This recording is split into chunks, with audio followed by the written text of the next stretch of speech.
ተረዱኛላችሁ። እስቲ እኛ ያገባንም እቃውን ሽጪ፣ የእሱ እቃ ማለት ያንቺ ነው አሉሽ። ምሸጥ ሞልተሽ አረብ ሀገር መጣሽ፣ ልጆችሽን ለእናትሽ ሰተሽ አረብ ሀገር መጣሽ። በኋላ ለምንድን ነው እቃ ያስፈለገው? ያን ሁሉ ችግር ተሹ መጥተሽ አልኩሽ። ለልጆቼ ስን ነው። ልጆቼ አንደኛ ከተማ ነው ተወልደው ያደጉት፣ የከተማ ኑሮ ነው የሚያውቁት። ገና ክፍለ ሀገር ሲሄዱም ደግሞ እኔ እዚህ በጣም አልቻልኩም። በጣም ተረበሽኩን። ለምን እንዴት ነው የሚኖሩት? እንዴት ነው የሚያደርጉት? እናቴንም ልጅ ታናሽ እህት የለኝም፣ እናቴ ብቻ ናት። በቃ እንዴት ነው የምታሳድጋቸው የሚለው ነገር ውስጤን ረበሸኝ። ታውቂያለሽ። ግን እሱ እህቶች አሉት። እሱ ደግሞ ጥሩ ቢሆን እንደሚወዱት ከሆነ ልቡ ጥሩ ቢሆን ጠንካራ አባት ነበረ። እንደሚወዱት ቢሆን ማለት ነው። በጣም ነው የሚወዱት። እሱ ምንድን ነው ያለች? ልጆች 18 ዓመት እስኪሞላቸው ድረስ ብቻ ነው ማናገራቸው ነው ያለው። ልጆቼ የተወሰነ ነፍሳቸውን እስከሚያውቁ 18 ዓመት ምናምን እስከሚሆናቸው ነው ከአንቺ ብተዋቸው ነው እንጂ ከዛ በኋላ ወስዳቸዋለሁ። ዳትሚንስ አንቺ አሳዳጊ ነሽ፣ አንቺ ጊዜያዊ አሳዳጊ ነሽ አለኝ። በቃ እዚህ ከመጣሁ በኋላ ማለት ነው። እዚህ ከመጣሁ በኋላ ነው ልጆችህን ለምን አታያቸውም? ሄደህ እርዳቸው ወይም አምጣቸውና ያቋረጡት ትምህርት ይቀጥሉ።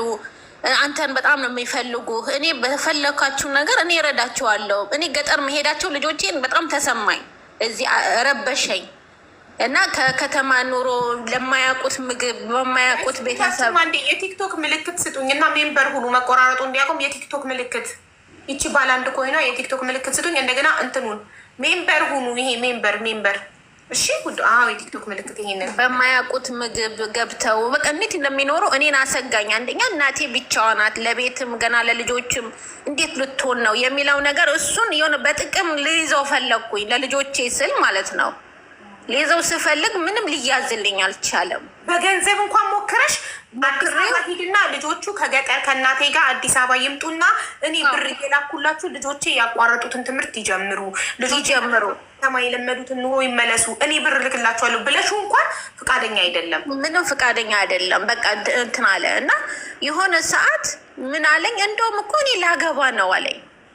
ከዛ ላገባ ነው? አዎ። እንዴት ነው የምታገባው? በሚስት ላይ ሚስት መደረብ በህግ እንደሚያስጠይቅህ አታውቅም እንዴ? ማግባት አገባ፣ ግን ህግ ይጠይቀሃል። እኔ በህግ አስጠይቀሃለሁ አልኩትና ተመልሼ ደግሞ እንደምፈልገው ለምን ያቅብኛል አይደል እንዴ? ረስተሽ ነው እንደምፈልገው ለምን ያቅብኛል አልኩ እና አግባ፣ ወንድ ጠፋ እንዴ አልኩ። በሚስት ላይ ሚስት ያልሽው እንደሚቻል ወይ እየተቆራረጠ ነው እኮ እንደሚቻል በሚስት ላይ ሚስት እንደሚቻል በእስልምና ረስተሹ ነው ወይ? በሚስት ላይ ሚስት አይቻልም ያልሽ አይደለም። እሱ ላገባ ነው አለኝ። እዚህ ከመጣሁም በኋላ እኮ ነው። ሌላ ገና አሁን ሌላ ክፍለ ሀገር እየኖረ ገና ድጋሚ ከተጣላም በኋላ እኔ ልጆችህን እርዳ እንደዚህ አምጣቸው ምናምን ስለው ላገባ ነው አለኝ። መጀመሪያ እንዴት ይሄ ነገር ይሆናል ወይ ብዬ የትክክለኛ መንገድ ንግግር ፈልጌ ልናገረው ስል ተመልሼ እንደማይረባኝ እንደማይጠቅመኝ ሳቅ ደግሞ አግባ አልኩት። አግባ ምን ችግር አለው? እኔ ወንድ አጣለሁ እንዴ አልኩትና እኔ ልጆቼ ማሳደግ ያቃተኝ ቀን ቁጭ ብለህ ሳቅብኝ። ልጆቼን ደግሞ አንተ ብሎ የመጡ ቀንም እዛን ቀን ትስቅብኛለህ። እኔ ልጆቼ እንዴት ማሳደግ እንደምችል እኔ ያውቃለሁ የሚለው በቃ ንግግር ተናገርኩትና ዘጋሁት። እንደዛም ዘጋሁትና ምርር አለና እሺ አለኝ። በቃ ሁሉም ነገር ተይው እባክሽ አሁን ይቅር አለኝ። ስለው አንድ ደህና ስልክ ግዢልኝ አለኝ። ከስንተኛ ቀን በኋላ ማለት ነው። አንቺ ዱባይ በመጣሽ በስንት ጊዜሽ ነው? ይሄ ሁሉ 6 ወር አልሞላኝም። ግን በዛ 6 ወር ውስጥ አንቺ ከዛም በፊት ብር ልከሽለት ታውቂያለሽ? ረሃቡዬ እስከ ዛሬ ድረስ እኔ አንድ ብር አላኩለት። አንበሳ እሺ። ግን ለምን ፈልገሽ ያናገርሽው? አንቺ ማለት እሱ ብሎክ አድርጎሽ ነበር። አንቺ አረብ ሀገር ከመጣሽ በኋላ እሱን ያናገርሽው ያው ልጆቹን ይዞ እንዲቀመጥ ስለፈለግሽ ለልጆችሽ ስትይ ነው። አቡዬ የተቆራ እኔ በቃ ልጆቹን ብቻ እንዲቀበለኝ ነበር የምፈልገው። ልጆቹ እንዲያሳድግልኝ፣ ልጆቹ እንዲጠይቅልኝ ነው። ሌላ ነገር አይደለም በሱ የምፈልገው። ወይም እሱ ምናልባት እኔ እሱን ወድጄው ምናምን እኔ የእሱ ነገር አልቆልኛል። ግን የምፈልገው ልጆቹ ያለ እናትም ያለ አባትም መኖራቸው ለእኔ እዚህ ከበደኝ። ደግሞ ተመልሰሽ እኔ ከከተማ ወደ ክፍለ ሀገር ሄደው ደግሞ ያላወቁት ከተማ መኖር ለእኔ በጣም እዚህ ፈተና ሆነብኝ። ላይ ሀቡዬ እስከ ዛሬ ድረስ ዛሬ ራሱን ልገባ ላናግርሽ የቻልኩበት ምክንያት አልተኛም። በተኛሁበት ወይ ወንዝ ውስጥ ሲወድቁ ወይ ልጆች መቷቸው ሲያለቅሱ የሆነ ነገር ሲሆኑ ነው ጭንቀት አይምሮዬን እየረበሸኝ ሰላም የነሳኝ እና ብዙ ጊዜ ስሰማ ሴቶች እኛ ተናግረን ሀሳባችን ተናግረን ቀለለን እንደዚህ ሆነን እንደዚህ ቀለለን ሲሉኝ ምናልባት እኔ የሚለቀኝ ይሆን እንዴ ብዬ ነው ገብቼ እየተናገርኩ ያለሁት ማለት ነው። ይቀላል ሲተነፍሱት ይቀላል። ሰላም ነሳኝ። በቃ በተኛውበት ልጆቼ ነው የሚመጡት፣ ስበላ ልጆቼ ነው የሚመጡት። የሚታየኝ ደግሞ እንዳለ መጥፎ መጥፎ ነገር ነው። ግን እናቴ በጣም ጠንካራና ጀግና እናት ናት። ሁሌ በየሳምንቱ ነው ፎቶ አንስታ የምትልክልኝ እያቸው የሳምንት ለውጣቸው እያለች ቁርአን ቤት ሲቀሩ እየቀሩ ነው ቪዲዮ ኦዲዮ አድርገው የሚልኩልኝ። ትምህርት ቤት ሲያነቡ ነው ሲጽፉ ነው ቪዲዮ ኮል አድርገው የሚልኩልኝ። ምንም እኔ ልጆቼ ከመጣው አንድ ቀንም አላየኋቸው የምልብሽ ቀን የለም። እንዳለ ይልኩልኛል ያሉበት ሁኔታ ማለት ነው። ማን ምግብ አልበላም እንዳለ ማን እንዳስቸገረ ልጆቹ ራሱ ምሁር ናቸው። ትንሿ ለትልቋ ትናገርባታለች፣ ትልቋ ለትንሿ ትናገርባታለች። ጥፋታቸው ራሱ ማለት ነው። በቃ እኔ መጀመሪያም በቃ አስጠንቅቄ ነው ያሳደግኳቸው የተወሰነ ጊዜ ቢሆንም ግን እነሱ ይዘውታል የቤት ውስጥ ምን አይነት ህግ እንዳለን እና ትንሿ ባቀሟ ትልቋ የምታስቸግረው ነገር እማ እንደዚህ እኮ አለች፣ አልበላም አለች፣ መብላት አለብና መጠጣት አለብና መተኛት አለብን፣ የሰው ቤት መሄድ የለብንም። በቃ ትንሿ ለትልቋ ታስተምራታለች። በጣም ጎበዞች ናቸው። እና እኔ ልጆች አሁን ባሉበት ሁኔታ ከፍቶኝ አይደለም፣ ግን ሰላም የነሳኝ ያለ አባትና ያለ እናት መኖራቸው ማለት ነው። እና እስከ ዛሬ ድረስ በቃ ልጆቹን አናግሮ ልጆቹን ቢጠይቅ ሄደህ ብታናግር እኔ የፈለግከውን ነገር አደርግልሃለሁ እለዋለሁ። እሱ ግን እርም ነው አለው። ልጆቼ ነፍሳቸው ሳያውቁ የሆነ ጥሩ መጥፎ ለይተው ሳያውቁ አላናግራቸውም፣ አልሄድምም፣ አልረዳምም። ግን ነፍሳቸው ያወቁ ቀን ችግርን የተረዱ ቀን እዛን ቀን ግን እኔ ላንቺ አልተውም ነው የሚለኝ እኮ ሲያልቁ ማለት ነው። ልጆችሽ ጣጣቸውን ሲጨርሱ ልጣጣቸውን ሲሞላቸው ኦልሬዲ ትምህርት ጨርሰዋል። ስራ ሲይዙ ደሞዝ ማምጣት ሲጀምሩ ብር መስራት ሲጀምሩ የዛኔ አባታቸው ይወስዳቸዋል። እስከዛ ድረስ ግን ልጆች እርዳታ በሚያስፈልጋቸው ሰዓት የትምህርት ቤት ክፍያ፣ የሚበሉት፣ የሚጠጡት፣ የሚለብሱት በሚያስፈልጋቸው ሰዓት አንቺ እናት ታሳድጊያለሽ። ዓመት ሲሞላቸው ጣጣቸውን ሲጨርሱ ግን እኔ ወስዳቸዋለሁ። እና እንደዛ እያለ አይምሮ እየረበሸኝ እንደዚህ ሲያስቸግረኝ ቀጥ ብዬ እህቱን በጣም የሚያከብራትና የሚወዳት እህት አለችው። ታናሹ ናት ግን በጣም ያከብራታል። ቀጥ ብዬ ደወልኩላትና እንዲህ ብዬ ችግር ነገርኳት። ስነግራት ሌላ ላገባ ነው አለ አይደል እንዴ አለችኝ። እንደዚሁ ብላ ነቃርጋ እንዴ አንቺ እንዴት እንደዚህ ትያለሽ? እኔ እኮ ባለቤቴ ነው፣ የልጆቼ አባት ነው። አንቺ ባለትዳር ነሽ። አንቺ በቀላሉ መጥቶ አንዲት ሴት ባለቤትሽ ሊያገባ ነው ቢልሽ ምን አይነት አመለካከት ይኖርሻል? እንዴት እንደዚህ አቅልለሽ ትነግርኛለች ስላት ተነጋግረን ጨርሰናል ብሎናል፣ እኛን አሳምኖናል። ስንነጋግር እህቱ ናት። ሌላ ላገባ ወንድሟ እኮ ነው። ለአንቺ ልታስብ ፈልገሻል እንዴ? ለወንድሟ ምቾት እንጂ ለአንቺ ልታዝን ነው? ለአንቺ ልትቆረቆር ነው? በጣም ትልቅ ሰው የምትባል ሰው ናት። ግን ለእኔ ያ ወሬ ስትነግረኝ በጣም አቀልላ ተናገረችኝ። ከዛ እኔ ደግሞ በጣም አዘንኩብሽና ለማንኛውም እንደዚህ ሰው ተብሎ መርዶም ቢሆን እንደዚህ ተብሎ አይነገርም።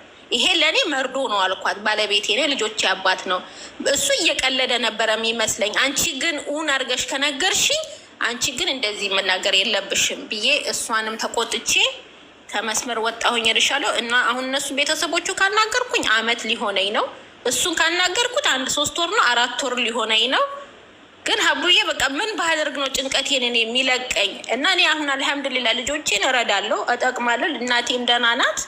እኔ ደግሞ እዚህ እነሱን እየረዳሁ አሁን አንዳንዴም እንደዚህ የምታውቂው ዶክተር ካለ ልጠይቅልኝ ነው። ይሄ የእንቅርቱ ምክንያት ማለት ነው። እኔ ስወፍር አሁን እንቅርቱንም እየወፈረ ነው።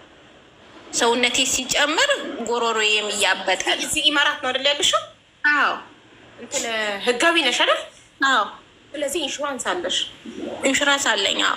ስለዚህ ትታከሚያለሽ። መውጣት ካለበት ሳያድግ ይወጣል። ሳያድግ ወደ ሌላ ነገር ሳይቀየር እሱ ይወጣል። ምንም ችግር የለውም። ገባሽ? ዋናው ግን አንቺ ጀግና ሴት ነሽ፣ ጠንካራ ሴት ነሽ። በጣም አናደሽኛል። እሱ ለልጆች ብላይ ስትለማመጩ አባት የሌላቸው ልጆች አድገው ለቁም ነገር በቅተው አላየሽም?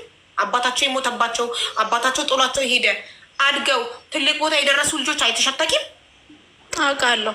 ታዲያ ምን ነው የአንቺ ልጆች ያለ አባት ማያድጉት ምን ስለሆኑ ነው? የማይፈልጋቸውን አባት 18 ዓመታቸው ሲሆናቸው ወስዳቸዋለሁ ማለት አንቺ ጣጣቸውን ከጨረሽ በኋላ አንቺ ሰርተሽ ለፍተሽ ካሳደግሽ በኋላ ጣጣቸውን ሲጨርሱ ገንዘብ ማምጣት መጦሪያ አንቺን የሚጦሩበት ሰዓት ላይ ይወስዳቸዋለሁ የሚለው ምን ማለት ነው? ጥሏቸው ሄዶ እዛ ከፈለጋት ሴት ጋር እንደፈለገ እየሆነ እንዴ። ልጅ እኮ የእናት ኃላፊነት ብቻ አይደለም የአባትም ነው። አባት ግን ኃላፊነቱን አልወጣም ብሎ ጥሎ ከሄደ እናት ደግሞ ጀግና ናት። ልጆቿን አትጥልም፣ ታሳድጋለች። አንቺ ጀግና እናት ነሽ። 2 ስራ እየሰራሽ አዲስ አበባ ውስጥ ልጆችሽን ብለሽ ኑሮ እምቢ ሲልሽ ለእናትሽ ስትሻቸው መጣሽ። ተመስገን እናት ስላለሽ ነው። እናት ባይኖርሽስ? እናት የሌለው ዘመድ ጋር ጥሎ ይመጣ እኮ አለ። ጎረቤት ጋር ዘመድም የሌለው ጎረቤት ጋር አካራይ ጋር ጥሎ ይመጣ አለ ልጆቹን። ገባሽ? ዋናው አንቺ መጠንከር ቆፍጠን ማለት ነው እንጂ ለልጆች ብዬ ሱስ አሁንም በትዳሬ ተስፋ አልቆረጥኩም። ከዛች ልጅ ጋር አንቺ ከላክሽለት ልጅ ጋር ለካሼርነት ማገጠብሽ፣ ለዛ ማስረጃ አየሽ፣ ማረጋገጫም አየሽ። ሁለተኛ ደግሞ አፉን አውጥቶ ላገባ ነው አለሽ። እህቱም መጣ ሊያገባ ነው አለችሽ። እንዴት ከዚህ በላይ ተስፋ በትዳሬ ተስፋ አልቆረጥኩም ማለት ምን ማለት ነው? ከዚህ በላይ ምን አለ? ይሄ እኮ የክብር ጉዳይ ነው። ይሄ እኮ በድህነቱ እኮ አልተውሽውም። ቤት አስቀምጠሽ እኮ አስተዳድረሽዋል። አንቺ እኮ ጀግና ሴት ነሽ። ሰርተሽ አብልተሽዋል እኮ ቤት ቁጭ ብሎ አይደል? በድህነቱ አይደለም የተውሽው። ባለጌ ከሀዲ የምትባዩ ባልሽ ሲደህይ ብትታዩ ወይ አደጋ ደርሶበት አካል ጎዶሎ ሆኖ የአልጋ ቁራኛ ሲሆን ባልሽ ሌላ ሴት ጋር ሄዶ አልተውም ካልሽ ይሄ የጤና ይሄ እንትን ነው። ገባሽ?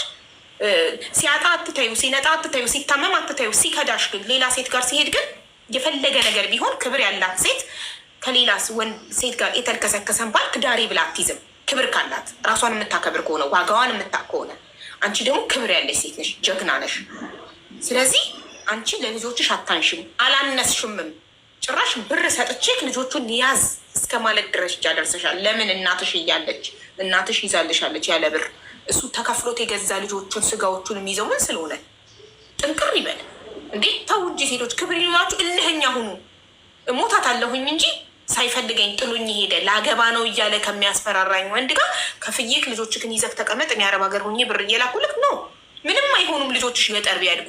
እንዲህ ገጠር የሚያድጉ ልጆች አሉ፣ ለቁም ነገር የበቁ ትልቅ ደረጃ የደረሱ በኩራዝ እያጠኑ ያደጉ ልጆች አሉ፣ ትልቅ ደረጃ የደረሱ። ምንም አይሆኑም። አሁንም አቡዬ ለምደውልኛል እኮ አሁን እኮ ተመስገን። እኔ ሰላም የነሳኝ እንጂ አሁን ተመስገን። ሁሉም ነገር ለምደው፣ ቋንቋ ለምደው፣ ምግብም ለምደው በደንብ ይኸውልሽ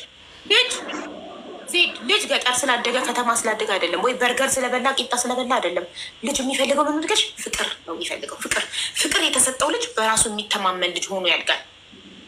ቂጣም እየበላ ገብቶሻል፣ ደረቅ ቂጣም እየበላ ፍቅር እየተሰጠው ካደገ በራስ መተማመን ይኖረዋል። ዋናው ልጆችሽ በራሳቸው የሚተማመኑ በራሳቸው የማያፍሩ የትም ቦታ ላይ ወጥተው የሚፈልጉትን ነገር መናገር የሚችሉ ትምህርት ቤት መድረክ ላይ ቆሞ ማስረዳት የሚችሉ በቃ በራሳቸው የሚተማመኑ ልጆች የምናፈራው ፍቅር ስንሰጣቸው ነው።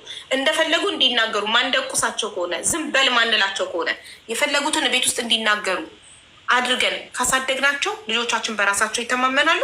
በራሳቸው ሰርቶ ይበላሉ ነገ ሲያድጉ። እኛ የሚጠበቅብን ልጆቻችን ላይ መስራት ነው፣ ፍቅር መስጠት ነው። በራሳቸው እንዲተማመኑ ማንነታቸው ላይ መስራት ነው። በምንም ነገራቸው እንዳያፍሩ ነው።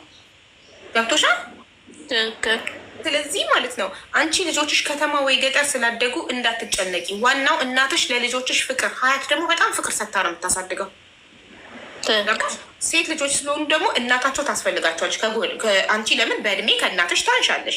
ስለዚህ ሞር ከአንቺ ጋር ግልጽ ሆነው ቲኔጀር ሲሆኑ ከአንቺ ጋር እንደ ጓደኛ ሆነው በግልጽ ትምህርት ቤት ውስጥ የሚፈጠረውን ምናምን እንዲያወሩሽ ደግሞ አንቺ በጊዜ መግባት አለብሽ። ልጆችሽ 14 13 ሳይደርሱ አንቺ ከአረብ ሀገር ገብተሽ ደግሞ ከእናትሽ ልጆችሽን መቀበል አለብሽ። ይሄ የሚሆነው ደግሞ ብርሽን እዚህ ዛ ካላበከንሽ ነው በጊዜ የምትገቢው። በጊዜ ቤት ሰርተሽ ሄደሽ ልጆችሽን ሰብስበሽ አንድ ቤት የምታሳድጊው ከአሁኑ ገንዘብሽን ከያሽ ነው እንጂ ከአሁኑ ባልሽን እየተለማመጥሽ ለሱ እኔ ብር ልክልሃለሁ ልጆቹን ይዘህ አንተ አዲስ አበባ ተቀመጥ እምትይ ከሆነ መቼም አትገቢም። መቼም ከአረብ ሀገር አትገቢም። አሁንማ በቃ አላረገውም። እሺ ጎበዝ ጀግና፣ አንቺ ጎበዝ ጠንካራ ጀግና ሴት ነሽ። አሁንም ትችያለሽ። ብርሽን ያዢ እሺ። የት ሄደሽ እንደምትታከሚ ምናምን እኔ እነግርሻለሁ። ኢንሹራንስ ካለሽ ቀላል ነው አለኝ። ህጋዊ ስለሆንሽ ኢንሹራንስ ስላለሽ ለአንቺ ሕክምና ቀላል ነው። እዚህ ሀገር ላይ እንቅርትሽን ታስወጫለሽ፣ ትታከሚያለሽ። ከዛ ሰርተሽ ብርሽን ይዘሽ ሀገርሽ ገብተሽ ህይወትሽን ትቀይሪያለሽ። ባል የሚለውን ነገር ወንድ የሚለውን ነገር ለጊዜው ትረሺዋለሽ። ፎከስ የምታደርግ ምንድን ነው? እኔ ከአረብ ሀገር በጊዜ ገብቼ ልጆቼ እድሜያቸው ሳያድግ ቶሎ እንድደርስላቸው ምን ማድረግ አለብኝ? ለማንም 5 ሳልሰጥ ብሬን ይዤ ቤት ሰርቼ ገብቼ ከእናቴ ልጆቼን ተቀብዬ ልጆቼን አሳድጋለሁ። በቃ የዛኔ ነው ያንቺ ህይወት። ሌላ ወንድም ከፈለግሽ መጥበስ የምትችይው ትዳር ውስጥ መግባት የምትችይው ያን አላማሽን ካሳካሽ በኋላ ነው። አሁን ከአላማሽ የሚያደናቅፍሽ ምንም አይነት ወንድ አያስፈልግሽም። አላማሽን እስክታሳኪ ቤት እስክትሰሪ፣ አላማሽ ቤት መስራት ከሆነ ልጆችሽን ይዘሽ ለመኖር ቤቱ እስክትሰሪ ድረስ ወንድ የሚባለው ነገር ከታርጊ ከህይወትሽ። ለምን ከአላማሽ ያደናቅፍሻል። አሁን ይህን ሰውዬ ብትፋቺ ሌላ ብትጠብሽ እሱም ለዱአ ላኪ ይልሻል፣ ለኒካ ላኪ ይልሻል፣ ለእንትን ላኪ ይልሻል። በቃ ላኪ ነው ስራቸው። ስለዚህ አንቺ ከደሞዝሽ ላይ ትንሽ ብር እያነሳሽ ለእናትሽ ትልኪያለሽ፣ ለልጆችሽ። ገባሽ? እናትሽና ልጆችሽ የሚኖሩበትን ትንሽ ከደሞዝሽ ላይ እያነሳሽ ትልኪያለሽ፣ ደሞዝሽን ታስቀምጫለሽ። ጨካኝ ቆራጥ መሆን አለብሽ በጊዜ ሀገርሽ እንድትገቢና ለልጆችሽ እንድትደርሽላቸው። እንደገና ደግሞ ይሄ ሰውዬ ነገ በኒካው ሌላ ጣጣ እንዳያመጣ ከአሁኑ ኒካሽን አውርጂ። ሊያገባ ነው አይደል? ይሄ ሊያግባ ድሮ ነው እኮ እሱ ሲጀመር እኮ ከአንቺ ህይወት የወጣው እኮ ድሮ ነው እኮ። ገና ልክ ከዛች ሴት ጋር እኔ አንቺን ብሆን ማለት ነው ልክ የሴት ፎቶ ጋላሪው ላይ ያየው ቀን የዛኔ ስሁሩን አበለዋለሁ። ጾሙን በባዶ ወዱ እንዳይጾም ስሁሩን አብልቸው የዛለት የስሁር ስታቀርብ ያየሽ ጊዜ ጨረስኩ። የዛኔ ነበር ፋይሉ ምዘገኝ። ይሄ ሁሉ ጊዜ አላቃጥልም ነበር። ይሄ ሁሉ ጊዜ ብሬን እንዲበላ፣ ገላይን እንዲነካ፣ ገንዘቤን ጊዜን እድሜን እንዲያቃጥል አልፈቅድለትም ነበር። የዛኔ ነበር ምቆርጠው ያለ ምንም ጭቅጭቅ። ለምን? አንቺ ጀግና ሴት ነሽ፣ ብቻሽን መቆም እንደምትችይ አሳይተሻል። እሱ ሄዶ እዛ ክፍለ ሀገር ከሴት ጋር እንትን ሲል፣ አንቺ ግን አዲስ አበባ ውስጥ 2 ስራ እየሰራሽ የቤት ኪራይ እየከፈልሽ ልጆችሽ እንዳይኬር እያዋልሽ የሰርቪስ እየከፈልሽ ጀግና ሆነሽ ልጆችሽን አሳድገሻል። ስለዚህ በጣም አመሰግናለሁ። ግን እኔ አሁንም ቢሆን እኔ ሀቡዬ እኔ ምክርሽን ሁሌ የሰማዋለሁ። በጣም መስራት እንደምችል እኔ እንደነገርኩሽ ነው። እህት የለኝም፣ ወንድምም አንድ ብቻ ነው ያለኝ እና ይሄ ነው ብዬ እኔ የምነግረው ሰው ችግሬንም ምናምን የለም። ለምን ሰው ሁሉ በምትቀርቢው ሰዓት ወይ ለጥቅም ነው ወይ ለሆነ ነገር ነው። ግን ከስንት አንዱ ደግሞ ለጥሩ ሀሳብ የሚቀርብሽ አለ። እኔ ያቺ ከቤት አከራዬ ውጪ ማንንም የምቀርበውም ማማክረውም ችግሬ የለም። ለምን? በጣም ጥንቁቅ ነኝ፣ በጣም እፈራለሁ። ያገኘሁትም ያየሁትን ነገርም አውጥቼ ለመናገር አልችልም።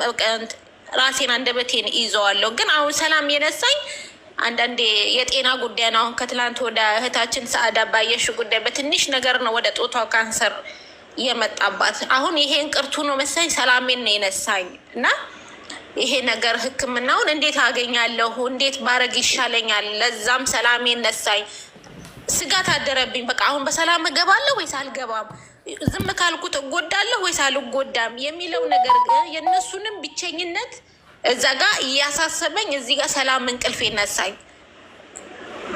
ይሄ ነው ሌላ ነገር። እኔ ወላሂ አንቺ ኖሪልኝ በጣም በአንቺ ትምህርት እየወሰድኩ ቀንና ማታ ይኸው እንደዚህ ነኝ። ቁጭ ብዬም ውለው ሌላው ቢያቅተኝ ኤርፎን አድርጌ ስራዬን እየሰሩ ልክ አንዷ ጓደኛዬ ትመጣና ሀቢባ ላይ ተቀመጥሽ ትለኛለች። ምግብም አንበላም አንጠጣም። ወላሂ እንደዚህ ነለ የሆነ አጋጣሚ